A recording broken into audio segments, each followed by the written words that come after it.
Bulletin का बाकायदा आगाज करें इस खबर के साथ कि मुल्क भर में पेट्रोल बहरान पैदा होने का खदशा है। ऑयल टैंकर्स कॉन्ट्रैक्टर एसोसिएशन की टैंकर्स खड़े करके हड़ताल। ऑयल टैंकर्स एसोसिएशन ने कराची से मुल्क भर में तेल की सप्लाई बंद कर दी है। LPG की तरसील भी मुतासिर होने का इम्कान है। सदर ऑयल टैंकर्स एसोसिएशन ने मुतालबात की मंजूरी तक हड़ताल यूं ही जारी रखने का ऐलान किया। वाइट पाइपलाइन में से ऑयल टैंकर्स को कोटा दिया जाए और किरायों में भी इजाफा किया जाए। तफसीलात जानेंगे, हमारे साथ मौजूद हैं वसीम इफ्तिखार, हमारे नुमाइंदे। वसीम, बताइएगा क्या मुतालिबात हैं इनके? जी बिल्कुल, ऑयल टैंकर्स की एक तंजीम ऑयल टैंकर्स कॉन्ट्रैक्टर एसोसिएशन की जानिब से आज हड़ताल की जा रही है और हड़ताल के नतीजे में जो ऑयल टैंकर्स कॉन्ट्रैक्टर एसोसिएशन है और इसके मातहत आने वाले जो ऑयल टैंकर्स के मालिकान हैं, उन्होंने आज अपने ऑयल टैंकर्स जो हैं वो टर्मिनल पे और दीगर जो अड्डे हैं वहाँ पर खड़े कर दिए हैं। बुनियादी तौर पर मुतालबात ये सामने आए हैं कि जो वाइट ऑयल पाइपलाइन है उसमें इनको कोटा दिया जाए। इस वक्त मेरे साथ मौजूद हैं ऑयल टैंकर्स कॉन्ट्रैक्टर एसोसिएशन के सदर आबिदुल्ला आफरीदी। इनसे जानते हैं कि पहले तो हमारे नाजरीन को ये बताएं कि वाइट ऑयल पाइपलाइन है क्या और क्या मुतालबा है आपका? औज़ुबिल्लाहिमिनश्शैतानिर्रजीम, बिस्मिल्लाहिर्रहमानिर्रहीम। वसीम भाई, सबसे पहले मैं आपका शुक्रिया अदा करता जब आप आ गया और हम लोग का आवाज़ आगे पहुँचाते हैं ना। वसीम भाई, कम अज़ कम ये 4-5 साल से ये वाइट पाइपलाइन में हम लोगों का बात हो रहा है मिनिस्टर साहब के साथ, उगरा चेयरमैन के साथ, DGIL के साथ, तमाम OMC के साथ। इन लोगों ने हम लोगों से गाड़ी बनाया 2.5 करोड़ का, 3-3 करोड़ का।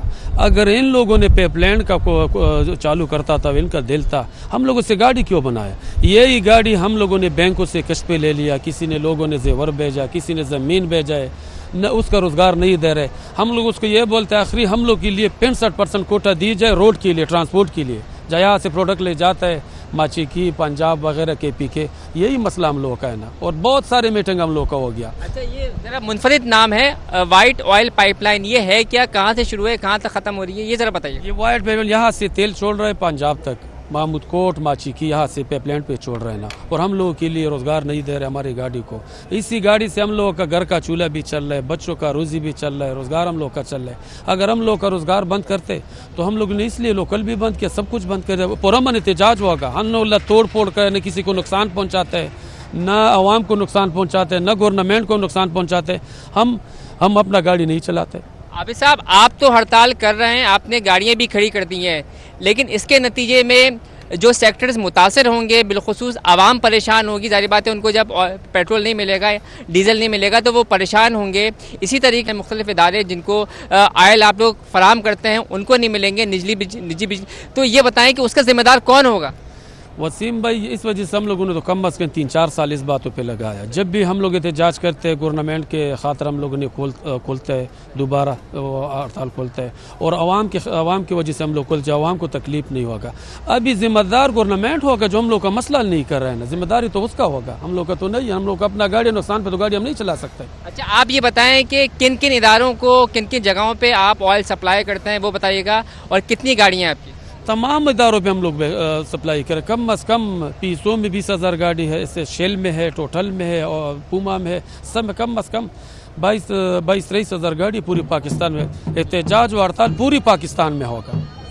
अच्छा, आपके मुतालबात मंजूर नहीं हुए तो उस सूरत में क्या लाहेमल होगा? क्योंकि आज तो हड़ताल जारी है, सप्लाई बंद है। ये सप्लाई कब तक बंद रहेगी, हड़ताल कब तक जारी रहेगी? जब तक हम लोगों का मुतालबात मंजूर नहीं होगा उसी टाइम तक हड़ताल और एहतजाज जारी होगा पुरअमन हम लोग का। जी बिल्कुल, ये थे आबिदुल्ला आफरीदी, जिन्होंने वाज़े तौर पर कह दिया है कि अगर आवाम को तकलीफ़ होती है उनकी जानिब से तेल की सप्लाई बंद करने की भी, तो उसकी ज़िम्मेदार हुकूमत है। क्योंकि इनका कहना है कि मुतादिद बार जो मुताल्लिका हुक्काम है, मुताल्लिका अफसरान हैं, उनको जो है वो तमाम तर मसाइल से आगाह किया है। कराची से जो है वो नूर मुल्क वाइट ऑयल पाइपलाइन जाती है, जिसमें इनका कहना है कि 65% उसमें कोटा दिया जाए, यानी कि ऑयल टैंकर्स जो हैं वो उसमें से ऑयल अपने टैंकरों में भरें और फिर मुल्क भर में तरसील की जाए। इनका ये कहना है कि ये ऑयल टैंकर्स खुसूसी तौर पे जो टैंकर्स के मालिकान हैं, उन्होंने बेशतर ने बैंकों से कर्जा लिया था, बेशतर ने अपने जो घर में जेवरात थे उनको उसको बेचकर या फिर जमाशुदा पूंजी जो है उसको बेचकर इन ऑयल टैंकर्स को इस वाइट ऑयल पाइपलाइन के मुताबिक जो है वो बनाया था, जिसपे करोड़ों रुपए खर्च हुए। यानी कि एक टैंकर को अगर तैयार किया गया है तो उस पर तकरीबन 1.5 करोड़ से ज़ायद की रकम जो है वो खर्च हुई है उस टैंकर की तैयारी में। लेकिन क्या ये कहना है कि हमने टैंकर तैयार है। अब वसीम इफ्तिखार हमारे साथ मौजूद थे। अब हम रुक करेंगे अयाज सराना का, जो कि एक पेट्रोल पंप पर मौजूद हैं। जी अयाज सराना, आगाह कीजिएगा कि जो लोग हैं वो परेशान हैं, हड़ताल भी कर दी गई है और खदशा पैदा होने का भी इम्कान है, तो क्या कहेंगे इस पर? देखें, ये बात समझने की है कि अगर हड़ताल की जाती है तो उस पर सप्लाई चेन कैसे मुतासर होगी, क्योंकि इसका सबसे बड़ी बात है कि जो पेट्रोल पंप्स हैं, अगर छोटे पंप्स की हम बात करें तो उनके पास तकरीबन 4 से 5 दिन का स्टॉक मौजूद होता है। इस वक्त हम PSO से जो पंप है उस पर खड़े हैं, लेकिन इस वक्त पंप क्योंकि बंद नहीं हुए हैं, क्योंकि उनके पास स्टॉक मौजूद है और पेट्रोलियम जो डीलर्स हैं, जिनके जो टैंकर एसोसिएशन हैं, उनकी जानिब से हड़ताल तो कर दी गई है, लेकिन इनके पास अपना स्टॉक मौजूद है।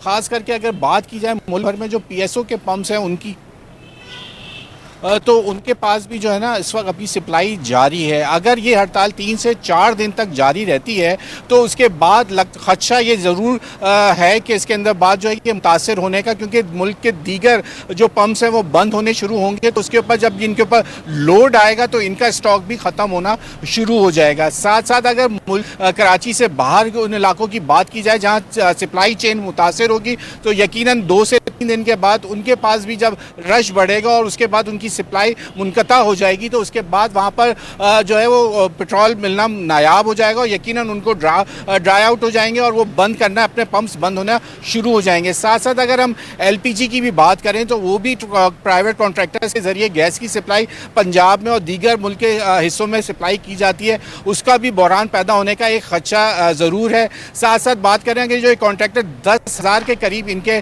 टैंकर्स हैं जो कि पूरे मुल्क के अंदर इनकी सप्लाई की जाती है। PSO के जो कॉन्ट्रैक्टर्स हैं वो इतनी ज़्यादा उनके पास जो है वो फ्लीट मौजूद नहीं है या उनके इतने टैंकर्स मौजूद नहीं है कि वो अकेले पूरे मुल्क की सप्लाई, अब शहर की सप्लाई को जो है वो बहाल रख सकें। तो यही एक खदशा है कि अगर ये हड़ताल जारी रहती है और उसके बाद लोगों के अंदर पेट्रोल भरवाने का एक खदशा पैदा होता है और रश बढ़ता है, एक पैनिक सी सूरत हाल पैदा होती है मुल्क के, तो वो लोग पेट्रोल भराने पहुँचते हैं और यहाँ लंबी कतारें लग जाती हैं, जो कि अब हम देख रहे हैं कि लोगों के पास इतनी पेट्रोलियम कीमत बढ़ने के बाद से लोगों की सख्त कम हुई है, जिसकी वजह से इस वक्त तो रश इतना ज़्यादा मौजूद नहीं है। लेकिन जब जब ये खबर पता चलेगी और लोगों को ये बात वाज़ेह होगी कि पेट्रोल ख़त्म होना शुरू हो गया है, तो उसके बाद यकीनन पेट्रोल पंप्स के ऊपर जो है वो रश भी देखने पे आएगा। जी अयाज, आप हमारे साथ ही रहिएगा। बसीम इफ्तिखार का रुख करेंगे। बसीम, बताइएगा कि लोग एहतजाज तो कर रहे हैं, क्या इनकी जानिब से दिया गया है कि दायराकार वसी करेंगे एहतजाज का? इंतज़ामिया में से अब तक किसी ने इनसे कोई रब्ता किया है?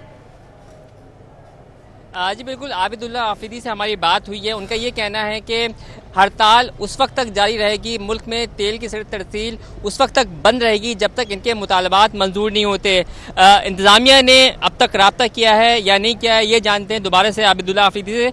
आबिद साहब, 48 घंटों का आपने अल्टीमेटम दिया था, उसके बाद आज हड़ताल की है, तो इन 48 घंटों में हुकूमत के किसी नुमाइंदे ने, चाहे वो सूबाई सतह पर या फिर विभाग की सतह पर या मुतालिका मिनिस्ट्री के किसी अफसर ने आपसे रब्ता किया है?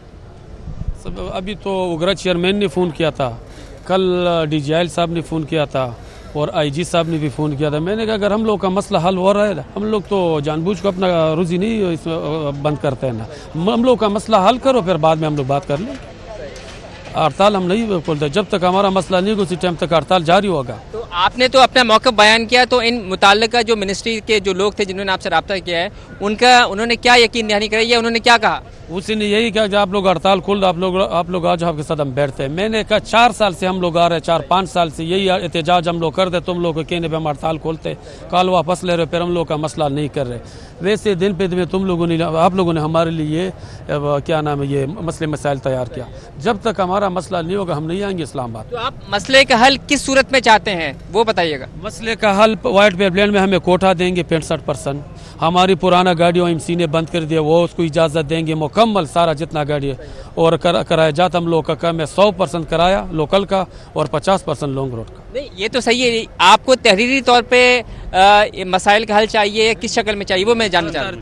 तहरीर जब तक हमें लेटर नहीं दोगे हम हड़ताल नहीं खोलते। ऐसे कई दफ़ा हमारे साथ जुबान दिया और मसले हल नहीं कर रहे हैं। जी बिल्कुल, अब्दुल्ला आफरीदी ने वाज़े तौर पर बता दिया है कि माजी में भी इस तरीके से यकीन दहानियाँ कराई गई थी इनके मसाइल के हल के लिए, लेकिन 4 साल गुजर जाने के बावजूद भी इनके मसाइल जो हैं वो हल नहीं हो सके हैं। जू के तू इनके मसाइल बरकरार है। इनका कहना है कि अब मुताल्लिका जो मिनिस्ट्री है और मुताल्लिका जो लोग हैं जिन्होंने इनसे रब्ता किया है उनको इन्होंने बावर करार दिया है कि जब तक तहरीरी तौर पे इनको ये तमाम तर जो है उनके मसाइल हल नहीं होते, जब तक ये हड़ताल जारी रहेगी और मुल्क में जो है तेल की सप्लाई बंद रहेगी। जी, सप्लाई बंद रहेगी जब तक हड़ताल जारी रहेगी।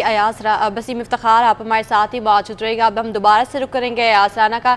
जी, अयाज राना बताएगा कि आपने बताया कि जो बड़े पेट्रोल पंप्स हैं उन पर जो पेट्रोल है उनकी वाफर मकदार है जो 1 हफ्ते तक चलेगी, तो अगर हड़ताल तूल पकड़ जाती है और फिर सार्फिन को भी मुश्किलात का सामना करना पड़ेगा तो उस सूरत में क्या होगा?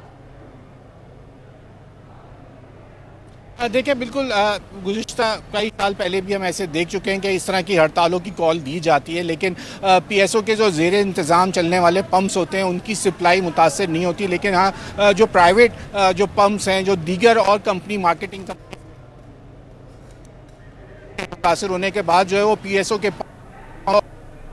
और लंबी हमने बहुत लंबी किलोमीटर तक जो है लोगों की कतारें सुबह से शाम तक वो सिर्फ पेट्रोल के असूल के लिए जो है वो कतारें लगती हैं। अब देखना यह कि हुकूमत बहुत इनके जो डिमांड है ये इस हड़ताल को कितनी जल्द इनके जो है मुज़ाकरात कामयाब होते हैं और ये कितने दिन इनके जो है वो दरकार होते हैं इनको इसकी हड़ताल में। अगर मज़ीद ये 1 से 1.5 या 2 दिन में ये चले जाते हैं तो यकीनन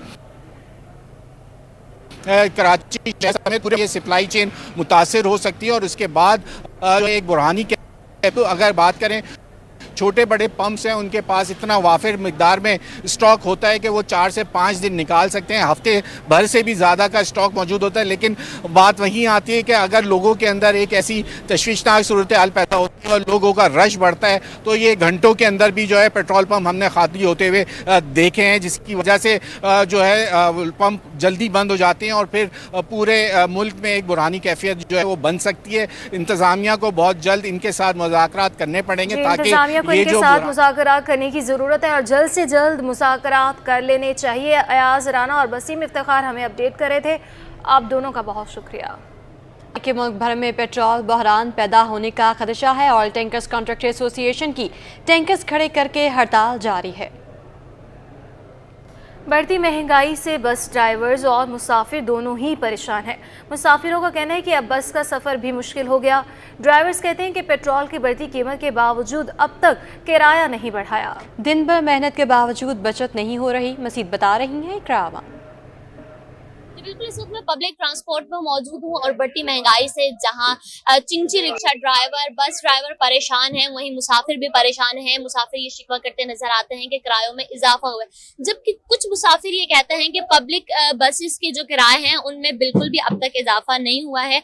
यहाँ पर मुसाफिर मौजूद है, इनसे बात करते हैं और जानते हैं। ये बताइएगा कि पब्लिक ट्रांसपोर्ट के किरायों में इजाफा हुआ है या नहीं हुआ? अब तकरीबन 70 रुपये किराया देता हूँ मैं 4-5 महीने से, क्योंकि वो इस वजह से देना पड़ता है, महंगाई तेल महंगा हो गया है तो इन लोगों ने भी किराया बढ़ा दिया है।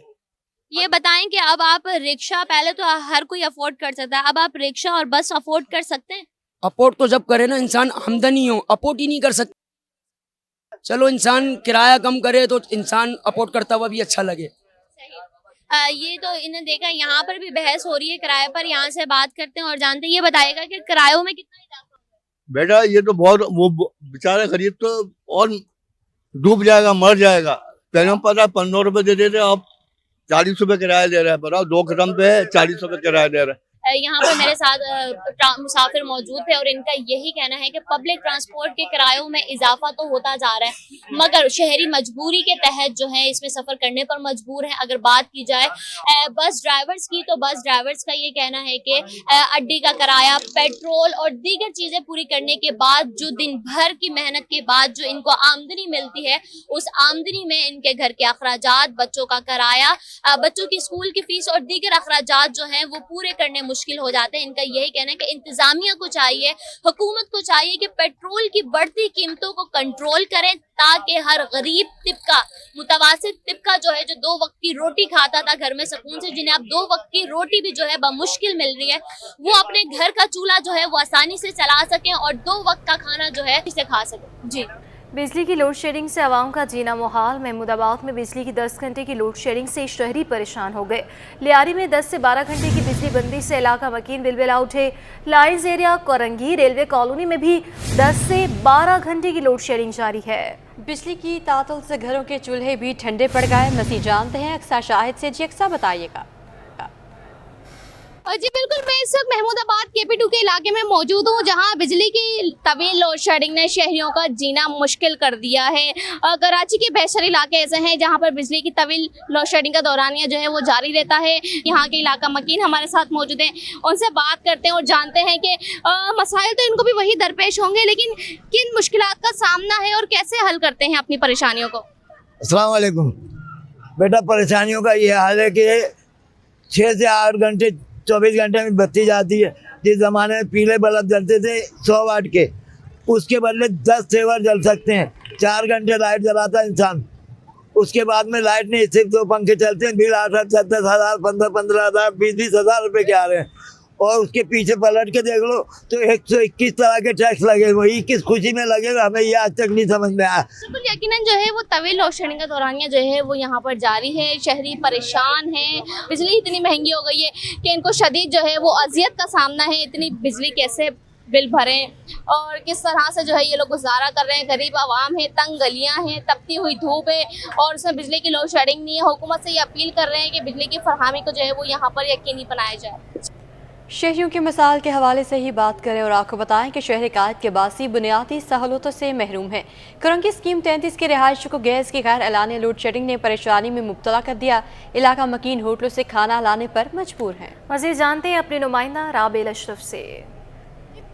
बिल्कुल, शहर कायद के बासी बुनियादी सहूलियात से महरूम है। पानी, बिजली का, गैस का जो मसला है वो संगीन से संगीन सूरत हाल इख्तियार करता जा रहा है। इस वक्त भी हम मौजूद है कुरंगी स्कीम 33 में, जहाँ पर गैस के मसाइल का जो है इलाका मकीनों को सामना करना पड़ा है। हमारे साथ यहाँ पर इलाका मकीन मौजूद है, इन्हीं से मज़ीद जान लेते हैं। जी भाई, मुझे बताएं कि गैस का क्या दौरानिया है और किस तरह गुजर बसर कर सकते हैं? बस होटल से जो है ना खाना आता है, और दूसरी बात है गैस 11 बजे चल जाती है, कभी रात में चल जाती है, कभी 5 बजे चल जाती है। ये मसला है। अच्छा, मुझे बताएं, रोज़ रोज़ का बाहर का खाना भी तो अफोर्ड नहीं कर सकते गरीब आदमी? नहीं कर सकते बिल्कुल। बस अब क्या करें, मजबूरी है, अरे मजबूरी है। जी बिल्कुल, जैसे कि आपने सुना, हमारे साथ इलाका मकीन मौजूद है, उनका यही कहना है कि बाहर से जो है वो खाना मंगवाना पड़ता है, मजबूरी है। हमारे साथ खातून भी मौजूद है, इन्हीं से भी मजीद जानते हैं। मुझे बताएं, बच्चे होते हैं, उनके साथ गुजारा कैसे करते हैं, क्योंकि गैस सुबह से ही नहीं होती? तो फिर भाई बड़ी मुश्किल होती है, क्या करें। जहाँ 1 रोटी खिलाता है बंदा, वो बच्चों को बाजार से लाके आधी रोटी खिलाता है। सबसे मसला है गैस का, पानी का मसला है। सुबह 11 बजे चली जाती है, 2 घंटे के लिए, 3 घंटे के लिए चली जाती है। रात में कभी आती है, कभी नहीं आती। सुबह आती है तो वो थोड़ी स्लो हो रही होती है। कभी ऐसा होता है लोग मशीनें लगा लेते हैं, हमारे पास तो मशीन तक की नहीं, जो मशीन लगा ले बंदा। बगैर मशीनों के कैसे पकाएगा और कैसे करेगा? गरीब आदमी कैसे करेगा गुजारा, मुझे ये बताएं। जी बिल्कुल, जैसे कि आपने सुना, हमारे साथ इलाका मकीन मौजूद है, उनका यही कहना है कि गैस की सूरत हाल भी जो है वो उरूज पर है। उनके साथ साथ यही कहना है कि बिजली, गैस के जो बिल हैं वो इतने ज़्यादा आते हैं, लेकिन उसके बावजूद जो गैस है वो 2 घंटे आ जाती है, जिसकी वजह से बच्चों के लिए खाना बनाना, नाश्ता बनाना भी हाल हो जाता है। बुलेटिन का सिलसिला आगे बढ़ाते हुए आपको बताएं कि स्मगलर्स के खिलाफ क्रैकडाउन ने चीनी की कीमतों में कमी कर दी। होलसेल मार्केट में चीनी मजीद 3 रुपये सस्ती हो गई। फी किलो चीनी 149 रुपये किलो पर आ गई। ग्रोसर्स एसोसिएशन ने कीमतों में कमी की वजह क्रैकडाउन को करार दे दिया। आपको बताएं कि होलसेल मार्केट में चीनी मजीद 3 रुपये सस्ती हो चुकी है। स्मगलर्स के खिलाफ क्रैकडाउन ने चीनी की कीमतों को कमी कर दी है। ग्रोसर्स एसोसिएशन ने कीमतों में कमी की वजह क्रैकडाउन को करार दे दिया है। आपको बताते चलें कि स्मगलर्स के खिलाफ क्रैकडाउन के मस्बत असरात सामने आने लगे। चीनी की कीमतों में कमी का सिलसिला जारी है। होलसेल मार्केट में चीनी मजीद 3 रुपये सस्ती हो गई है। होलसेल बाजार में फ़ी किलो चीनी 149 रुपये किलो पर आ गई है। चीनी के 50 किलो का थैला 7,450 का हो गया है। ग्रोसर्स एसोसिएशन ने कीमतों में कमी की वजह क्रैकडाउन को करार दे दिया है। मज़ीद तफ़सीलात जानेंगे हमारे नुमाइंदे काविश मेमन से। काविश, बताइएगा। आप बिल्कुल देखें, जब से क्रैकडाउन का आगाज हुआ है चीनी की कीमत में मुसलसल कमी का सिलसिला जारी है। मजीद 3 रुपये सस्ती हो गई, यानी कि 152 रुपये में फरोख्त हो रही थी और 149 रुपये में चीनी जो फरोख्त हो रही है। इसकी बुनियादी वजह यह है, जो होलसेल ग्रोसर्स भी बताती है कि जब से शुगर जो माफिया के खिलाफ क्रैकडाउन हुआ है, चीनी की पकड़ धर हुई है, जो मार्केट में सट्टेबाज थे जिन्होंने जखीरा किया हुआ था, हमने देखा कराची में भी जो है वो रेंजर्स और जितने भी कानून नाफिज करने वाले इदारे उन्होंने कार्रवाई की थी और अब इसके मुस्बत असरात मार्केट में देखने को आ रहे हैं। 150 रुपये से भी कम जो है चीनी फरोख्त हो रही है। 180 रुपये के लगभग होलसेल की सतह पर चीनी पहुंच गई थी। तो अगर अब फिगर्स का अगर अंदाजा लगाया जाए तो तकरीबन 30 रुपये तक कमी हुई है जब से क्रैकडाउन का आगाज हुआ है, कार्रवाइयों का आगाज हुआ है। इसके साथ साथ अगर रिटेल की सतह पर बात कर लिया तो जहाँ 190 रुपये तक चीनी कराची में पहुंच चुकी थी रिटेल की सतह पर, वो भी अब यकीनन कम होकर जब होलसेल में चीनी सस्ती हो रही है तो उसके असरात जो रिटेल पर भी देखने में आ रहे हैं। 165 रुपये के हिसाब से उस वक्त जो रिटेल की सतह है वहाँ पर चीनी फरोख्त की जा रही है। लेकिन अभी चंद दुकानें, चंद मकाम शहर के ऐसे हैं जहाँ पर जो गली मोहल्लों में स्टोर हैं वहाँ पर आज भी 170 कहीं 75 हो गई है 180 में चीनी फरोख्त है। इसकी वजह ये है कि जब चीनी की कीमत में इजाफा हो रहा था, जब जो मुनाफाखोर है उन्होंने इस मौके का फायदा उठाया और इम्कान था कि वो चीनी महंगी होगी तो उन्होंने जखीरा कर लिया था। अब जब चीनी के खिलाफ क्रैकडाउन हुआ है तो उनका जो पैसा है वो डूब गया और यही वजह है कि वो महंगे दामों को चीनी फरोख्त कर रहे हैं। तो यहाँ पर मैं समझूंगा कराची इंतजामिया के ऊपर भारी जिम्मेदारी आयद होती है कि वो आवाम को रिलीफ फराहम करने के लिए जो महंगी चीनी फरोख्त करने के खिलाफ कार्रवाई करे, जैसा कि इस मसले के खिलाफ इस वक्त शहर भर में कार्रवाइयों का सिलसिला जारी है। जी बहुत शुक्रिया काविश मेमन। महकमा रेलवे की नाअहली ट्रेन की बोगियां टूट फूट का शिकार, बोगियों पर जगह जगह जोड़ लगा दिए गए। लोअर एसी की बोगी की छत खस्ता हाल, जबकि बाथरूम की छतें भी टपकने लगी। शालीमार एक्सप्रेस की बोगियों पर लगी सीटों के नट बोल्ट टूट गए हैं। मुसाफिर परेशान हैं, खस्ता हाल बोगियों में सफ़र करने पर परेशान हो गए। तफसीलात जानेंगे आदिया नाज से। आदिया बताइएगा। देखिए, बिल्कुल शालीमार एक्सप्रेस की ये लोअर एसी की बोगी है जिसकी फुटेजेस आप अपनी स्क्रीन पर देख रहे होंगे। इन्हीं की सूरत हाल कुछ इस तरह से है कि ट्रेन की बोगियां जो हैं उसकी सीटों को नट बोल्ट वहां से अक्सर गायब है। कोई कहीं कहीं जगहों से जो जोड़ है वो लगाने के बजाय वहीं पर नट बोल्ट अंदर रखकर जो है वो जुगाड़ के तौर पर काम जो है वो चलाया जा रहा है। इसके साथ साथ लोअर एसी की जो छत है वो भी इंतहाई खस्ता हाली का शिकार है। ऐसा लगता है किसी भी लम्हे वो छत जो है वो टूट कर नीचे आ गिरेगी मुसाफिरों पर। इसके साथ साथ एक और अहम बात वो ये है कि बोगी का जो वॉशरूम है उसकी छतें भी टपक रही हैं। जंग आलूद जो है वो हो चुकी है ये बोगी, जिसे अब कबाड़ में डालना चाहिए। उसमें जो है मुलाजमीन उस पर तमाम लोगों को, आम आदमी को जो है वो सफर कराया जा रहा है। हालांकि लोअर एसी का जो किराया है वो अब तकरीबन 6,000 रुपए से तजावुज कर चुका है, लेकिन इंतजामिया एक पैसेंजर से 6,000 रुपए लेने के बावजूद जो है वो फैसिलिटेट नहीं कर रही है मुसाफिरों को। और इस हवाले से मुसाफिरों का मुतालबा है कि इस तरह की बोगियों को जो है वो बजाय इसके कि इसमें रखा जाए, इसको जाया कर दिया जाए, चलाया जा रहा है। ट्रैक्स के ऊपर आने वाले दिनों में खुदा ना खास्ता ऐसी बोगियां जो है वो बड़े हादसा का सबब भी हो सकती हैं, क्योंकि इनके दरवाजे, इनकी खिड़कियां, इनकी छतें जो है वो इंतहाई खस्ता हाली का शिकार है। इसके साथ साथ सीट भी जो है वो खस्ता हाली का शिकार है। अगर गाड़ी की स्पीड ज्यादा हो तो किसी भी लम्हे जो है वो खुदा ना खास्ता जो बोगी है, बोगी की जो सीट्स हैं वो गिर भी सकती हैं। जी अच्छा आदिया, महकमा रेलवे का ट्रेन शेड्यूल जो है वो भी मामूल पर नहीं आ सका। मजीद कौन कौन सी गाड़ियाँ आज लेट आ रही हैं, इस हवाले से भी बताइएगा। देखिए, आज जो गाड़ियां ताखीर का शिकार हैं, क्योंकि ये तो रोजाना का ही अब तकरीबन मामूल हो गया है, तमाम ही गाड़ियां जो है वो घंटों ताखीर से कराची पहुंचती हैं। आज के हवाले से अगर बात करें तो काबर मिल 2 घंटे 33 मिनट, ग्रीन लाइन 1 घंटा 5 मिनट की ताखीर से पहुंचेगी। तेजगाम जो है वो 1 घंटा 50 मिनट, अलामा इकबाल एक्सप्रेस 2 घंटे 10 मिनट की ताखीर का शिकार है। इसके अलावा कराची एक्सप्रेस 2 घंटे 10 मिनट, जबकि मिल्लत एक्सप्रेस 2 घंटे 5 मिनट की ताखीर से पहुंचेगी। फास्ट बिजनेस एक्सप्रेस भी 2 घंटे की जायद की ताखीर का शिकार है, जबकि रहमान बाबा एक्सप्रेस 1 घंटे की ताखीर से पहुंचेगी। जी बहुत शुक्रिया आदिया नाज। मुनफरिद अंदाज और इकदामात से शोहरत पाने वाले असिस्टेंट कमिश्नर नॉर्थ नासिमाबाद हासिम बंगवार का तबादला कर दिया गया। उन्होंने नॉर्थ नासिमाबाद टाउन में खिदमत की फराहमी पर आवाम की पिज़ाराई को अपने लिए बाइसे फ़ख्र करार दे दिया।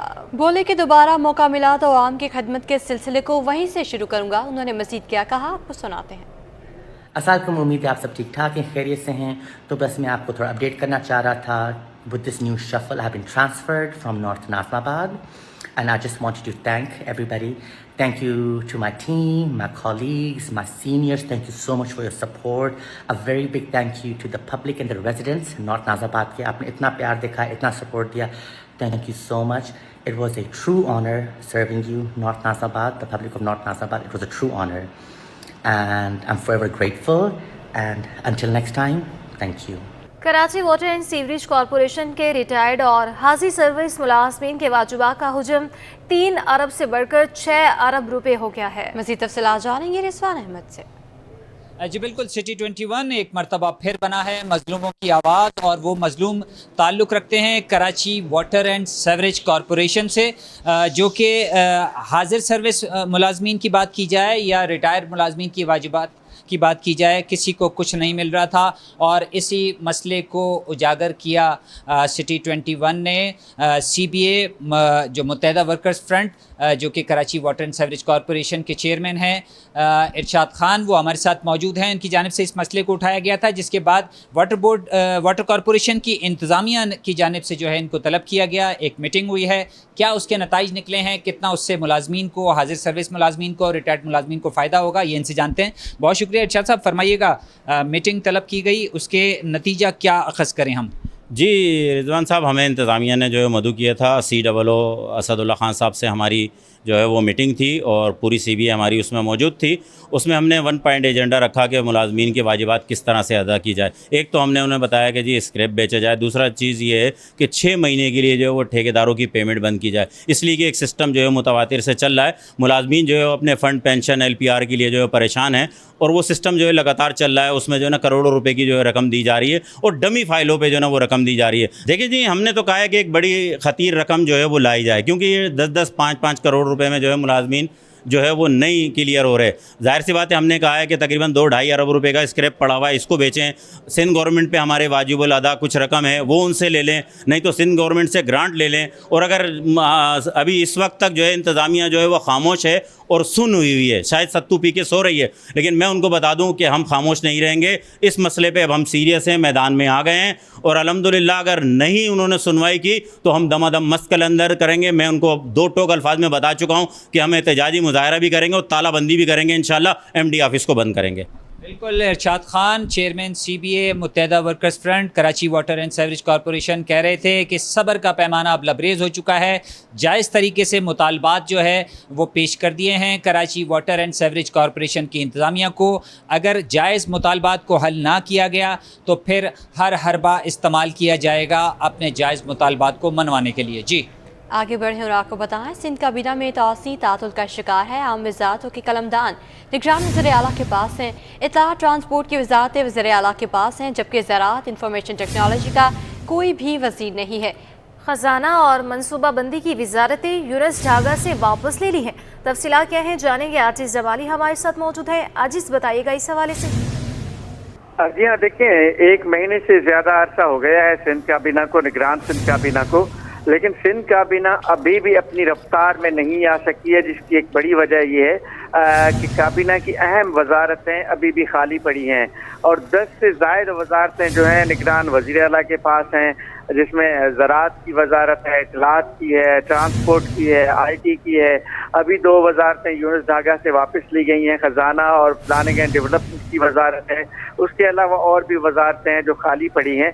अब बताया ये गया था जब ये गुज़िश्ता मंथ सिंध काबीना आई थी तो उसमें मज़ीद वजारतों की तोसी करनी थी, 5 से 7 नए वज़ीर और मुआवने खुसूसी मुकर्रर करने थे, लेकिन वो अभी तक भी ना हो सके। मामलात कहीं समझ में नहीं आ रहे हैं के नाम भी पेश किए गए थे, लेकिन ये वजारतें ना होने की वजह से पूरा बोझ जो है, दबाव जो है, बर्डन जो है वो निगरान वज़ीर आला पर है, जो बहुत सारी वजारतों को फेस कर रहा है, जिसका अब तक कोई फैसला नहीं हो पा रहा है कि सिंध काबीना में कब इजाफा होगा और ये जो खाली वजारतें हैं वो किसको दी जाएंगी। जी बहुत शुक्रिया आजिज़ जमाली। तनख्वाहों की अदम अदायगी, रेलवे मुलाजमीन सरापा एहतजाज, वॉशिंग लाइन में काम करने वाले मजदूर एहतजाज पर मजबूर है। मुलाजमीन का कहना है इंतजामिया को 31 सितंबर का अल्टीमेटम दिया है। मुलाजमीन का ये कहना है कि तनख्वाहें ना दी गई तो 21 तारीख से काम छोड़ देंगे। मुलाजमीन का कहना है कि तनख्वाहें ना दी गई तो 21 तारीख से काम छोड़ देंगे। इस पर मज़ीद तफसीलात जानेंगे, अपनी नुमाइंदा आदिया नाज हमारे साथ मौजूद हैं। जी आदिया, बताइएगा इस हवाले से।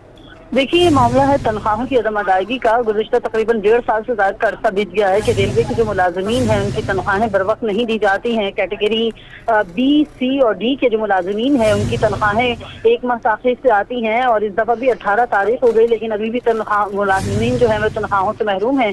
और मुलाजमीन के सब्र का पैमाना लबरेज हुआ, जिसकी वजह से उन्होंने एहतजाज कर दिया है। और मुलाजमीन का ये भी बताना है कि 18, 19 और 20 तारीख को एहतजाज करेंगे।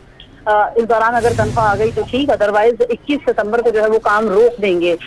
मुलाजमीन का ये भी कहना है कि महकमे ने हमेशा से वतीरा बना रखा है, तनख्वाहें लेट देते हैं, जिसकी वजह से हम ना तो अपने बच्चों की फीसें अदा कर पाते हैं, ना ही हमें राशन जो है वो बर वक्त मिल पाता है। और अब तो दुकानदार जो हैं वो भी उधार करने को तैयार नहीं। इसके साथ साथ उनका ये भी कहना है कि 30 से 35 हज़ार हमारी तनख्वाह होती है, जिसमें अब गुजारा करना तकरीबन नामुमकिन होकर रह गया। लेकिन इंतजामिया जो है वो हमारे हाल पर रहम नहीं कर रही है। जी बहुत शुक्रिया आदिया नाज। पेट्रोलियम मसनूआत की कीमतों में इजाफे पर सिंध आबाद गार्ड बोर्ड ने शदीद तहफ़्फ़ुज़ात का इज़हार किया। बोर्ड की सीनियर नायब सदर महमूद शाहनवाज का कहना है कि 1.5 माह में फ़ी लीटर डीजल 58 रुपये तक महंगा कर दिया गया है। इस पर मज़ीद तफ़सीलात जानेंगे अपने नुमाइंदे अशरफ खान से। देखा जाए निगरान हुकूमत ने मुसलसल जो है पेट्रोलियम मसनूआत की कीमतें बढ़ाई हैं और जो अब जो मजमूई तौर पर देखा जाए जब से निगरान हुकूमत आई है तो डीज़ल जो है 56 रुपये फ़ी लीटर महंगा कर दिया गया है। और इसका क्या इम्पैक्ट होगा ज़रूरी सेक्टर पे। यहाँ पे जो आबादगार सिंध आबादगार बोर्ड के जो सीनियर वाइस चेयरमैन है महमूद शाहनवाज हमारे साथ मौजूद हैं। क्या देख रहे हैं सर, महंगाई का तूफ़ान आने वाला है या एग्रीकल्चर पर क्या इम्पैक्ट आएगा? जी आपका बहुत बहुत शुक्रिया।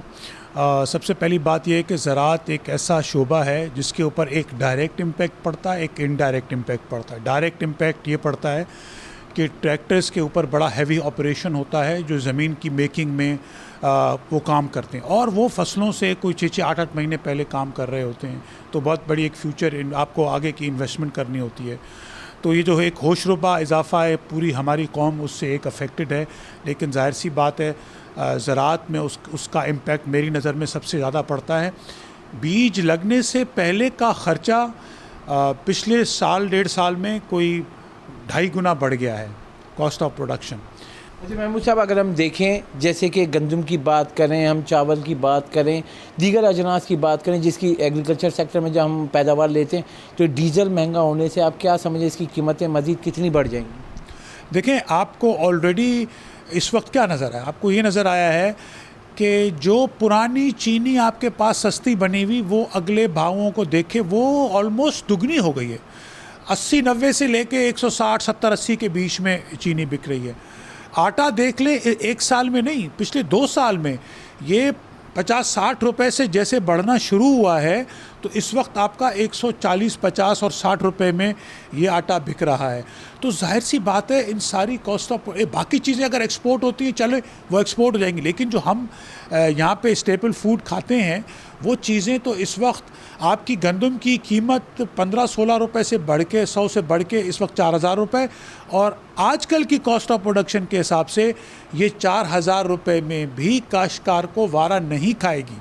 और जब वारा नहीं खाएगी तो 100 रुपये वाली गंदम का आटा 160 और 70 का बिक रहा है और ये गंदम ही जाके 130-40 रुपए की बैठेगी। तो आप ये समझें कि कहीं भी आटा 200 रुपये से कम का तो नेक्स्ट सीज़न में बिकना बड़ा दुश्वार और मुश्किल हो जाएगा।